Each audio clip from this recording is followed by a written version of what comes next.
walaalayaal caabudaadda ayaynu ilaahay kula kulmi karnaa caabudaadda ayaynu ilaahay kula hadli karnaa caabudaadda ayaynu ilaahay xiriir kula samaysan karnaa caabudaadda ayaynu isaga ku amaani karnaa jacaylkiisa wanaagiisa naxariistiisa nimcadiisa xigmadiisa quruxdiisa runtiisa quduusnimadiisa awoodiisa iyo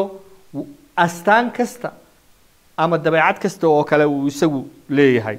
ereyga ilaahay kitaabka sabuuradii cutubka boqolaad waxa ku qoran inta dhulka degan oo dhamay rabbiga farxad ugu qayliya rabbiga farxad ugu adeega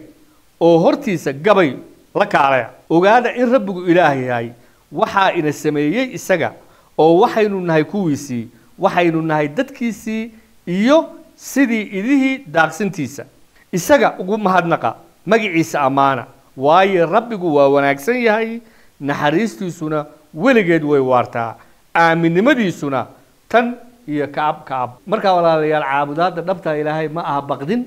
ma aha jujuub ma aha isku dayasho laakiinse waa farxad waa rayrayn waa mid qofka doonistiisa iyo jacaylkiisa iyo farxadiisa ka soo go'day waa mid uu qofku u heelan yahay waayo waxa ereygiisa ku qoran rabbigu waa wanaagsan yahay naxariistiisuna weligeed way waartaa aaminimadiisuna ab ka ab